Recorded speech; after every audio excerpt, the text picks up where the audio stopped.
innocente, celui qui peut monter à la montagne de l'Éternel. Mais nous sommes en train de monter sur le mont Korogo. Et tu vois la difficulté avec laquelle nous montons. Amen. C'est plusieurs centaines de mètres de distance entre la racine de la montagne jusqu'au sommet de la montagne. Amen. Évidemment, cette image que vous voyez, c'est l'image de la vie chrétienne. Amen. Qui peut monter à la montagne de l'Éternel. Seuls ceux qui ont le cœur pur et les mains innocentes qui peuvent monter à la montagne de l'Éternel. Évidemment, on ne monte pas à la montagne de l'Éternel avec des vêtements montés, avec quelqu'un chargé de méchanceté, de jalousie, d'impudicité, de mensonge. Non, si c'est le cas, vous serez à la racine de la montagne. Seuls ceux qui peuvent monter à la montagne de l'Éternel, ceux qui ont un cœur pur et les mains innocentes. Alléluia. Amen. C'est pourquoi je te prie, mon bien-aimé, de te décharger de tout fardeau, de te décharger de tout péché, de dépouiller ton corps, de sanctifier ton cœur et ton esprit, afin de pouvoir monter à la montagne de l'Éternel. Évidemment, monter à cette montagne, ce n'est pas chose aisée. Alléluia, c'est quelque chose de très difficile. Amen. Il y a déjà la difficulté de marcher dans la sanctification. Amen. Alléluia. Il y a les persécutions, il y a les outrages, il y a les diffamations, il y a la méchanceté, il y a le rejet. Alléluia, il y a le montage et beaucoup de choses qui rentrent en ligne de compte. Mais évidemment, toutes ces épreuves viennent dans le but de purifier, de préparer la brebis du Seigneur afin de monter à la montagne. Alléluia. Toutes ces épreuves viennent pousser la brebis du Seigneur à placer entièrement, absolument sa foi en Jésus-Christ. Alléluia. Amen. Dans sa sainte parole, dans la sainte doctrine. C'est pourquoi, mon bien-aimé, je t'invite à faire comme nous, à monter à la montagne de l'Éternel, le cœur pur et les mains innocentes. Alléluia. C'est ainsi que tu pourras entrer dans les paradis célestes. C'est ainsi que tu pourras voir la gloire de l'Éternel. Amen. Évidemment, cette montée implique de la rigueur. Cette montée à la montagne de l'Éternel implique le renoncement, implique la soumission à la parole de Dieu, implique le renoncement, l'abandon de sa vieille nature, implique l'abandon de son moi, de son ego, implique que nous devons abandonner toutes ces passions, toutes ces addictions, l'alcool, la cigarette, les jeux vidéo, l'impudicité, l'homosexualité, la pédérastie, implique que nous devons abandonner les jeux de hasard, les paris en ligne, les jeux de loto, les investissements pyramidaux, alléluia, tout ce qui est lié à la cupidité. Nous devons abandonner l'idolâtrie. Imaginez un catholique qui tente de monter à la montagne de l'Éternel avec la statue de Marie, avec le crucifix de Bar Jésus. Comment pourra-t-il depuis la racine de cette montagne jusqu'à ce niveau-là monter? Amen. Il sera obligé de se défaire de sa statue. C'est pourquoi aucun idolâtre ne peut monter à la montagne de l'Éternel. C'est pourquoi toi qui es musulman, toi qui es catholique, toi qui es animiste, toi qui es athée, toi qui es raisonneur, toi qui es dans la théologie, je t'en prie, abandonne ces choses, répands-toi et attache-toi au Seigneur Jésus-Christ. Les temps sont finis et tu vois la bergerie. Les brebis sont en train de rentrer dans la bergerie. C'est le dernier réveil, c'est la dernière bague.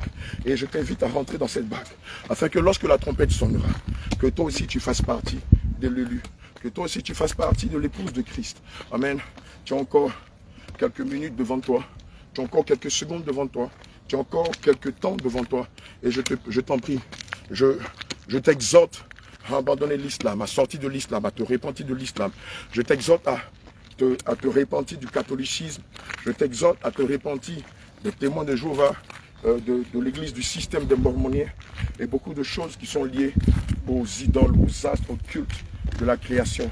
Alléluia. Et à t'attacher de tout cœur, de toute ton âme, de toutes tes forces et de toutes tes pensées au Seigneur Jésus. Amen. Tu vois comment qu'il est extrêmement difficile de monter à la montagne. Amen. Et comme je le disais tantôt, ceux-là qui peuvent monter à la montagne de l'Éternel, ceux-là qui ont le cœur pur et les mains innocentes. Amen. Regarde ton cœur. Est-ce que dans ton cœur, il n'y a pas encore l'impudicité? Est-ce que dans ton cœur, il n'y a pas encore le copinage? Est-ce que dans ton cœur, il n'y a pas encore l'idolâtrie, le maraboutage? Est-ce que dans ton cœur, il n'y a pas encore les jeux vidéo? Est-ce que dans ton cœur, il n'y a pas encore les films pornographiques, les films d'horreur? Est-ce que dans ton cœur, il n'y a pas encore la jalousie, les calomnies, la compétition? Est-ce que dans ton cœur, il n'y a pas encore l'esprit de leadership? Est-ce que dans ton cœur, il n'y a pas encore la méchanceté, la cupidité, le vol et la fraude? Bien aimé, s'il y a ces choses dans ton cœur, tu ne peux pas monter à la montagne. Oui, c'est indéniable.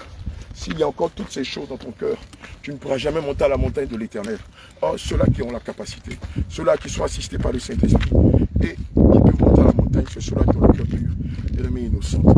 L'une des conditions pour pouvoir monter à la montagne, c'est de passer par Jean 3, verset 5 qui dit, Jésus lui dit, Jésus parle à Nicodème, Jésus lui dit, si tu ne nais d'eau et l'esprit, tu ne peux rentrer dans le royaume des cieux. Évidemment, pour monter à la montagne de l'Éternel, il faut passer par le baptême d'eau au nom de Jésus, conformément à la sainte doctrine. Ensuite, recevoir le baptême du Saint-Esprit. Alléluia.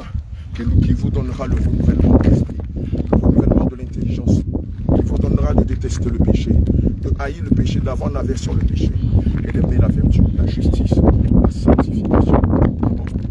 Alléluia, la patience, la douceur, la tempérance. Amen. C'est pourquoi je t'exhorte, mon bien-aimé, à venir rencontrer les hommes de Dieu que nous sommes, afin que tu puisses être véritablement enseigné, enseigné aux disciples, enseigné, mon bien-aimé,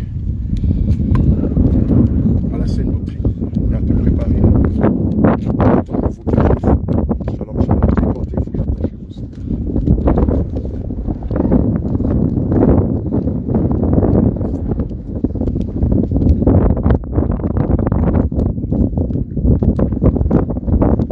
Voilà, c'est parti.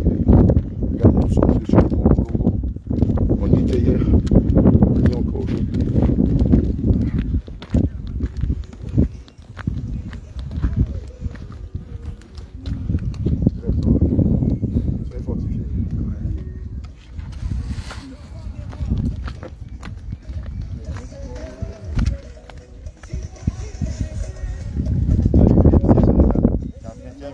Voilà, mes bien-aimés, nous sommes au sommet de la montagne du Mont Korogo. Comme l'homme de Dieu pouvait le dire.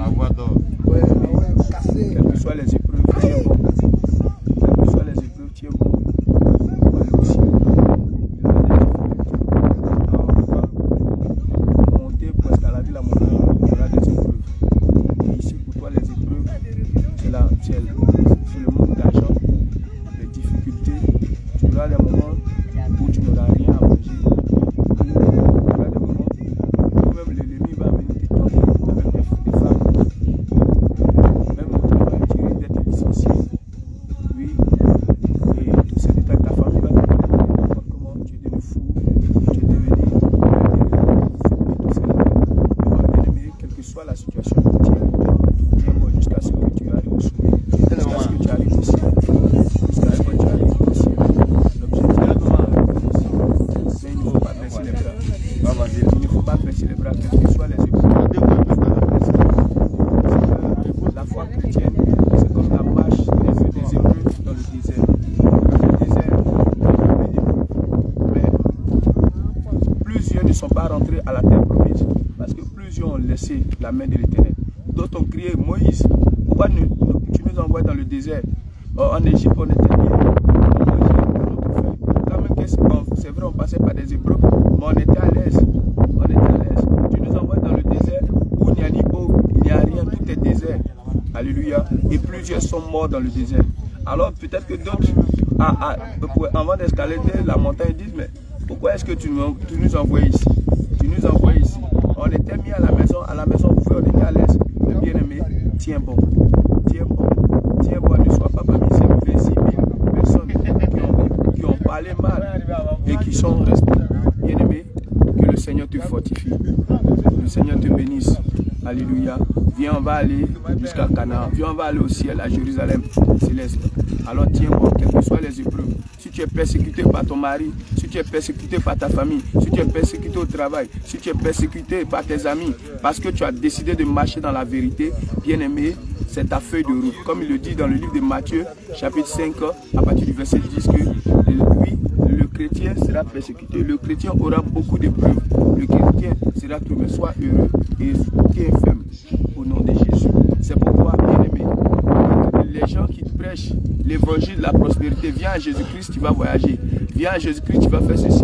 Bien aimé, ce n'est que du mensonge. C'est un évangile dilué. C'est un évangile qui ne vient pas du ciel, mais ça vient tout droit de l'enfer. Alors, bien aimé, la marche chrétienne est remplie d'épreuves.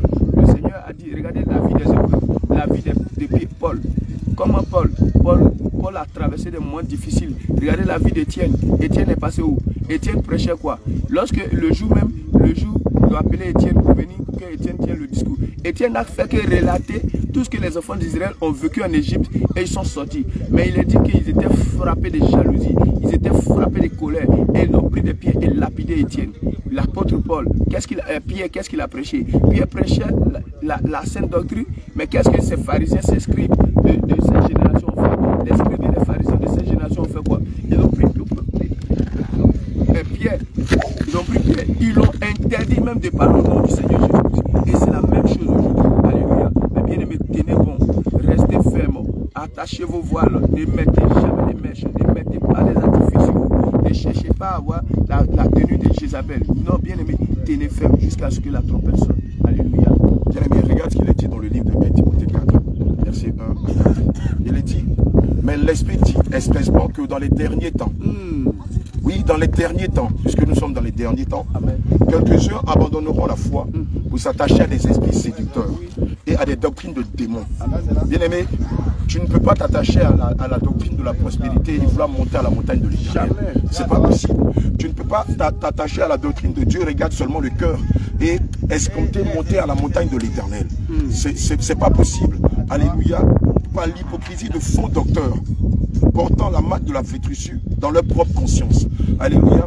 Aujourd'hui, ces grands pasteurs que vous acclamez, ce sont ceux-là qui sont marqués par la flétrissure dans leur propre conscience, qui savent pertinemment que ce qu'ils nous enseignent, c'est faux. Ce n'est pas la saine doctrine. Alléluia. Que peut-être que dans leur propre entendement, la saine doctrine.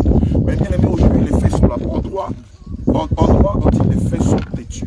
Regarde, depuis hier, nous étions ici à la montagne et nous avons vécu cette expérience dont la parole de Dieu parle. Qui peut monter à la montagne de l'Éternel? Alléluia. Et nous nous sommes rendus compte que on ne peut pas monter à la montagne de l'Éternel en disant que Dieu regarde seulement le cœur. La plupart d'entre nos cœurs nous ont lâchés. Alléluia. Sur le chemin, nos cœurs nous ont lâchés. Alléluia. Nous avons placé notre confiance en qui lorsque nous sommes montés à la montagne? C'est à Dieu, c'est au Saint-Esprit sur lesquels nous avons compté. C'est à lui où nous avons dit, assiste-nous parce que déjà la distance est longue, le chemin est escarpé, il est sinueux, il est rempli d'embûches. Alléluia. Et donc tu ne peux pas dire que Dieu est là, quand tu entends de monter à la montagne de l'Éternel, ton cœur va te lâcher. Lorsqu'on lit le livre de Proverbes 28 au verset 26, il est dit quoi? Il est dit que celui qui place sa confiance en son cœur est un insensé. Gloire à Jésus. Et c'est ce que 1 Timothée 4 dit. Mais l'Esprit dit expressément que dans les derniers temps, quelques-uns abandonneront la foi pour s'attacher à des esprits séducteurs et à des doctrines de démons. Alléluia. Par l'hypocrisie de faux docteurs portant la marque de la flétrissure dans leur propre conscience, prescrivant de ne pas se marier. N'est-ce pas ce qu'on voit dans le système catholique? Alléluia. De s'abstenir d'aliments que Dieu a créés pour qu'ils soient pris avec action de grâce. N'est-ce pas ce qu'on voit chez les christianistes célestes dans la secte de Toufé Coco Gabriel et dans beaucoup d'autres sectes qui disent qu'on ne mange pas le porc. Dans l'islam, on ne mange pas le porc, on ne mange pas la dinde, on ne mange pas la pintade, on ne mange pas les crevettes, on ne mange pas les fruits de mer, on ne mange pas le daman, c'est-à-dire la race, des races sauvages qu'on voit dans la Bible, tout ça. Amen. Alléluia. Car tout ce que Dieu a créé est bon et rien ne doit être rejeté, pourvu qu'on le prenne avec action de grâce. En exposant ces choses au verset 6, au fait, tu seras un bon ministre de Jésus, nourri des paroles de la foi et de la bonne doctrine que tu as exactement suivi. La bonne doctrine, c'est la saine doctrine. Repousse les contes profanes et absurdes. Alléluia. Lorsque vous entendez des pasteurs qui disent non, que non, la femme chrétienne n'a pas le droit de porter le voile et que c'est de la voile, bien aimé, ce sont des contes, ce sont des fables, ce sont des propos absurdes. Parce que même selon l'histoire d'Israël, les femmes par culte portaient toujours des voiles dans la présence de Dieu. Alors si l'évangile commence et prend son essor en Israël et que toutes les femmes en Israël portent le voile, pourquoi toi qui reconnais que l'évangile vient d'Israël, tu ne fais pas comme ça? Alléluia. Amen. Même dans le système catholique, lorsque vous rentrez dans une église ou dans une secte catholique et que vous voyez la statue de Marie, mais le sculpteur prend la peine de lui mettre le voile. Mais pourquoi il le fait? Parce que c'est le sceau de la vertu. Pourquoi est-ce que le sculpteur prend la peine d'habiller la statue de Marie avec pudeur, modestie et simplicité? Parce que c'est un autre sceau de la vertu. Alléluia. Amen. Et donc toi, tu vas aller à la montagne de l'Éternel en collant. Toi, tu vas aller à la montagne de l'Éternel en bras-messe, en chéri des garde-manteaux, en portant des collants où il y a des chiffons dans ton postérieur, dans tes calipiges, en exposant ta partie intime. en présentant tes aisselles et ta poitrine. Mais tu ne pourras même pas monter à la montagne de l'Éternel. Mais les arbres vont te déchirer le vêtement, tu seras nu. Or, aucune personne qui ne pratique la nudité ne peut monter à la montagne de l'Éternel. Hier, l'Esprit de Dieu nous l'a dit. Qui peut monter à la montagne de l'Éternel? Sauf ceux-là qui ont le cœur pur et les mains innocentes. Mais dis-moi, toi qui dis que Dieu regarde au cœur, ça fait pas un certain nombre d'années que tu ne parles pas avec ton père. Ça ne fait pas un certain nombre d'années que tu ne parles pas avec ta mère. De quoi tu parles? Alléluia. Gloire à Jésus. Je vais te dire une chose. L'évangile de la prospérité, qui sont prêchés par les grands pasteurs que vous acclamez à qui vous déroulez le tapis rouge, n'est pas de Dieu. C'est un évangile absurde qui tire son origine des sectes francs-maçons et qui tire son origine qui vient du royaume de Satan. Alléluia. Amen. Toi qui penses monter à la montagne de l'Éternel en cherchant la prospérité, je te dis, tu es en train de te mentir à toi-même. Regarde, pour monter à la montagne de l'Éternel, on n'a même pas envie de rester même sur place. On a envie de rapidement monter. De temps en temps, on prend une pause, on prend un break, on se souffle, on continue. Tu n'as même pas envie de rester sur place parce que tu as hâte d'arriver au sommet et de respirer et de profiter de la belle vue, de profiter des moments de louange, d'adoration, de profiter du festin de noces. Alléluia. Regarde ce qu'il est dit en 1 Timothée 6, verset 9 à 11. Alléluia. Mais ceux qui veulent s'enrichir tombent dans la tentation, dans le piège et dans beaucoup de désirs insensés et pernicieux qui plongent les hommes dans la ruine et dans la perdition. Car l'amour de l'argent est une racine de tous les maux et quelques-uns en étant possédés se sont égarés loin de la foi et se sont jetés eux-mêmes dans bien des tourments. Pardon, tu peux diminuer un peu le son s'il te plaît. Pour toi, homme de Dieu, fuis ces choses et recherche la justice, la piété, la foi, la charité, la patience et la douceur. Bien aimé, lorsque tu montes à la montagne de l'Éternel, voici ce que tu dois rechercher. Non pas devenir le plus boss des boss, non pas devenir le plus gros taux des gros taux, non pas devenir l'homme le plus riche du monde, mais voilà ce que tu dois rechercher lorsque tu montes à la montagne de l'Éternel. Amen. Tu dois rechercher la justice, la piété, la foi, la charité, la patience et la douceur. Bien aimé, ça ne te rappelle pas Galates 5, verset 22. Ça ne te rappelle pas les fruits de l'esprit. Voici, lorsque tu montes à la montagne de l'Éternel, voici les fruits que tu dois rechercher. Bien aimé, tu ne peux pas monter à la montagne de l'Éternel en te disputant avec ton frère. Non, regarde, chacun même essaie d'aider l'autre. Amen. On essaie d'encourager les autres. Voici les caractères qui nous animent.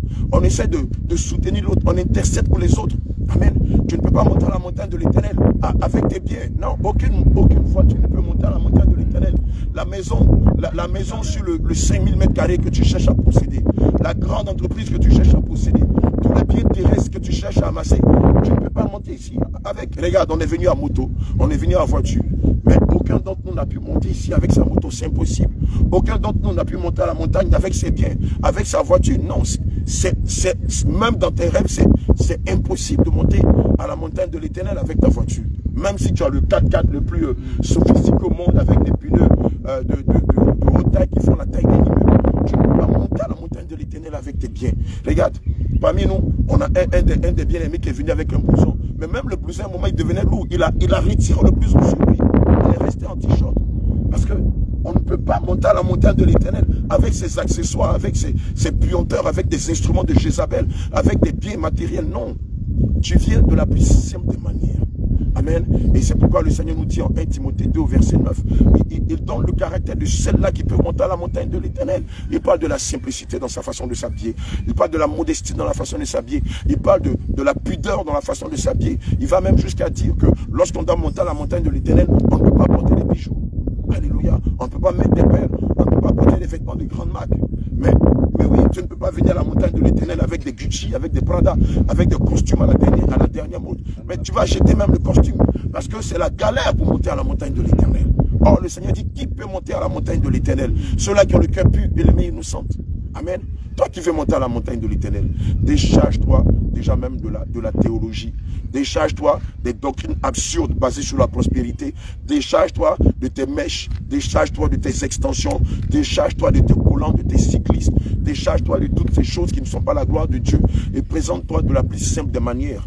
Alléluia. Libère ton cœur, décharge ton cœur de la méchanceté, décharge ton cœur de moi je ne parle pas avec ma soeur jusqu'à ce que je meure. Bien aimé, si tu ne parles pas avec ta soeur, ton cœur va te lâcher sur la route. On a vu à la montagne, ceux qui ont le cœur chargé n'ont pas pu monter. Alléluia. Parce que c'est extrêmement difficile de monter avec un cœur qui ne parle pas avec sa soeur, avec un cœur qui ne parle pas avec son père, avec un cœur qui ne parle pas avec sa mère. Donc décharge-toi de toutes ces choses, répands-toi la sanctification, ce n'est pas chose aisée. Et c'est pourquoi il nous donne son Esprit Saint. Et par son Esprit Saint, il t'aidera, si tu as le cœur libre et les mains innocentes, il t'aidera à monter à la montagne de l'Éternel, à rencontrer l'Éternel et à célébrer les festins de noces avec lui. Alléluia, tu ne peux pas comprendre la joie qu'il y a d'être ici. Amen. Ça a été difficile. La montée a été périlleuse, elle a été sinueuse. Évidemment, l'homme de Dieu l'a dit.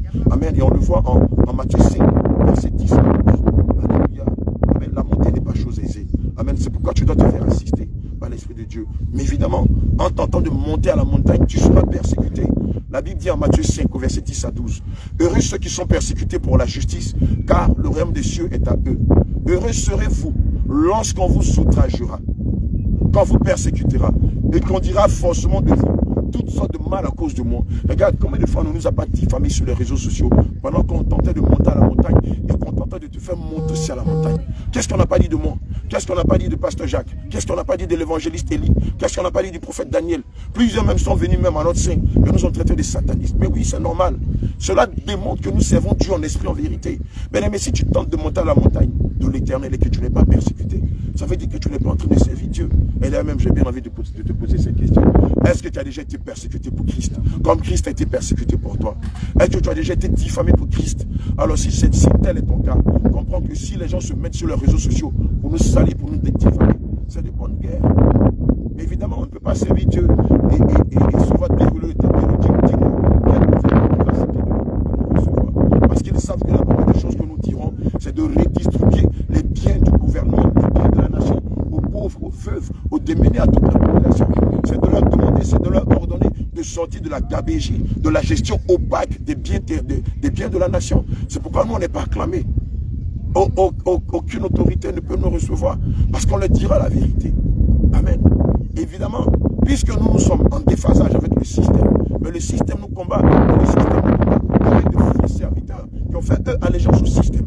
Alléluia. Et c'est pourquoi plusieurs nous combattent. Et plusieurs ne supportant pas ce que Dieu fait au travers de nous, se mettent à dire que nous sommes des sorciers, nous sommes des magiciens. J'entends des gens qui disent qu'on est venu à Korogo pour prendre des pouvoirs. Bon, bien aimé, c'est la première fois qu'on vient à Korogo. Ça, c'est déjà un fait. Deuxième fait, depuis qu'on est là, on n'a pas arrêté de détruire des hôtels, casser des hôtels, exposer des agents de Satan. Bien aimé, est-ce que si on vient à Korogo et qu'on est venu pour prendre des pouvoirs, on sera en train d'exposer les œuvres des ténèbres? Et avant qu'on ne vienne à Korogo, l'onction qu'on avait, on le détient d'où? De quelle ville? De qui? Vous n'avez pas honte.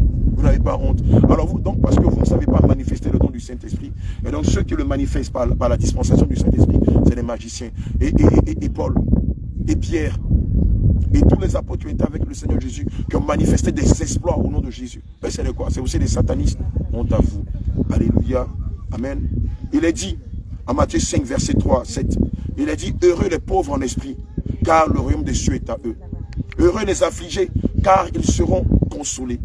Heureux les débonnaires, car ils hériteront la terre. Heureux ceux qui ont faim et qui ont soif de la justice, car ils seront rassasiés.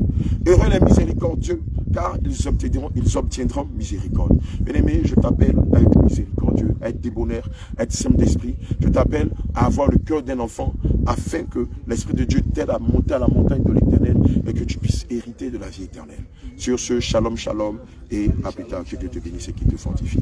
Toi qui es encore dans les doctrines absurdes de je vais devenir multimilliardaire, toi qui es dans les doctrines de la prospérité, toi qui penses que être chrétien, c'est devenir prospère, amasser tous les biens, je veux te ramener au même passage de Matthieu 4. On va lire ensemble rapidement. Je vais te ramener à Matthieu 4, verset 2 à 10, et je pense que ça va t'ouvrir les yeux sur beaucoup de choses. Toi qui penses que être chrétien, c'est aller écouter les sermons de Penny Hill, de Mohamed Sanagou, de Mohamed Sanogo, de Karambiri, de Ivan Castano. Tu penses que être chrétien, c'est aller amasser tous les biens de la terre et pouvoir monter à la montagne de l'Éternel. Je vais ouvrir tes yeux ce matin. Regarde ce qu'il est dit en Matthieu 5, verset 2 à 10. Après avoir jeûné 40 jours et 40 nuits, il lui faim. Le tentateur s'étant approché de lui, lui dit, si tu es fils de Dieu, ordonne que ces pierres deviennent du pain. Jésus répondit, ici, c'est les trois tentations. La tentation de la chair, la tentation de l'âme et la tentation de l'esprit. Jésus lui répondit, il est écrit, l'homme ne vivra pas de pain seulement, mais de toute parole qui sort de la bouche de Dieu. Le diable le transporta dans la ville sainte, le plaça sur le haut du temple et lui dit, si tu es fils de Dieu, jette-toi en bas, Car il est écrit, il donnera des ordres à ses anges à ton sujet. Et ils te porteront sur les mains. Et ils te porteront sur les mains, de peur que ton pied ne heurte contre une pierre. Jésus lui dit, il est aussi écrit, tu ne tenteras point le Seigneur ton Dieu. Alléluia. Vous voyez, c'est parole contre parole. Et c'est pourquoi vous devez être versé dans la parole, afin que le diable ne vous fasse pas tomber dans la tentation. Le diable transporta encore sur la montagne très élevée, comme le mont Korogo. Alléluia. Lui montra tous les royaumes. Regardez d'ici, on voit tout Korogo. Mon bien-aimé, est-ce que tu peux checker un peu? D'ici, on voit tous les quartiers de Korogo. On voit même toutes les montagnes qui sont aux alentours de Korogo. On voit même plus loin des villages. On voit des villages loin là-bas de Korogo. Alléluia. Et c'est comme ça que ces agents de Satan qui sont des faux pasteurs, des pasteurs qui enseignent le leadership, des pasteurs qui enseignent la motivation, des pasteurs qui enseignent comment élargir sa tente, des pasteurs qui enseignent tu n'aimes pas le poulet mais tu aimes sa chair, des pasteurs qui enseignent, je ne sais pas moi, la décomportation astrale, qui enseignent la motivation. Or, l'évangile de Christ, ce n'est ni le leadership, ni la motivation. Amen. Des pasteurs qui enseignent la gloire du monde. Bien aimés, ce ne sont pas des hommes de Dieu, ce sont des agents de Satan. Et je n'ai pas peur de citer leur nom et j'attends la convocation pour le tribunal. Et je ne cesserai pas de dire que ce sont des agents de Satan. Parce que tout pasteur qui ne prêche pas la saine doctrine est de facto un agent de Satan, direct ou indirect. Alléluia. Le diable transporta encore sur une montagne très élevée, lui montra tous les royaumes du monde et leur gloire. Et lui dit, je te donnerai toutes ces choses si tu te prosternes et m'adores.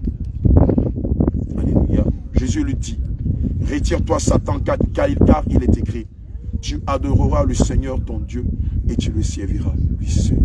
Bien-aimé, la Bible dit que l'on ne peut servir Dieu et mammon. Alléluia, tu dois faire un choix. C'est pourquoi je t'exhorte à sortir de ces sectes, ces grands pasteurs t'enseignent le leadership, ne t'appellent pas à la repentance, ne t'appellent pas à la remise en cause, ne t'appellent pas à rentrer en toi-même, à faire une rétrospective et à te demander si là où je suis, si je meurs en poursuivant la prospérité, en poursuivant le leadership, en poursuivant la motivation, si j'irai au ciel. Alléluia, tous ces pasteurs ne sont pas de Dieu, ce sont des francs-maçons, ce sont des agents de Satan qui travaillent pour Lucifer, pour le bas-ventre et pour le ventre. Amen, c'est pourquoi je t'exhorte à sortir de là-bas, à te repentir de tes péchés et à t'attacher au Seigneur Jésus. Toi aussi qui es musulman, je veux t'interpeller en te disant que Allah n'est pas Dieu, Allah ne te promet rien. Allah ne te promet que des orgies sexuelles. Allah ne te promet que de la débauche, de la beuverie, non pas au ciel, mais en enfer. Parce que laisse-moi te dire que lorsque l'on meurt, il n'a plus de besoin physiologique. Lorsque quelqu'un meurt, il n'a plus le désir de manger, il n'a plus le désir d'avoir des rapports sexuels, il n'a plus le désir de boire du vin. C'est du mensonge. Amen. Et le Seigneur pouvait le dire, hein, je crois aux Sadducéens, qui pensaient que lorsqu'on mourait, on pouvait se remarier. Et le Seigneur leur a dit que lorsqu'on meurt, on devient comme des anges. Et on n'a plus de femmes, on n'a plus de mari. Amen. Donc, musulmans, les sourates qui te disent que lorsque tu vas mourir, tu vas te retrouver en enfer pendant 365 ans. Et après, des gens vont intercéder pour toi. Tu vas te retrouver dans le Warabia et tu auras 72 vierges. Tu vas boire du vin et manger du miel. Bien aimé, c'est du mensonge. Le désir sexuel, c'est quand on est vivant. Et ce sont des désirs qui sont liés aux œuvres de la chair. Le désir de manger, ce sont des désirs qui sont liés aux œuvres de la chair et non pas aux œuvres de l'esprit. Quand on meurt, on devient comme des esprits, on devient comme des anges et on n'est plus attiré par le sexe parce que c'est des choses qui n'existent pas dans le monde astral, qui n'existent pas dans le monde céleste. Alléluia. C'est pourquoi toi, musulman, que d'aller à la mosquée, que d'aller faire la zakat, que d'aller faire les 5 piliers de l'islam, que de chercher à aller à la Mecque ou tenter de façon absurde de lapider Satan, je t'exhorte aussi à sortir de l'islam, à te remettre en cause, à te repentir de tes péchés et à faire la paix avec le Seigneur Jésus. Lui seul peut t'apporter le salut. C'est pourquoi je termine en disant, Jean 14, verset 6 dit, et c'est le Seigneur lui-même qui parlait, je suis le chemin, je suis la vérité et je suis la vie. Nul ne peut aller au Père, nul ne peut venir au Père que par moi. Bien-aimé, c'est Jésus le Père. Amen. Et c'est lui qui donne le salut.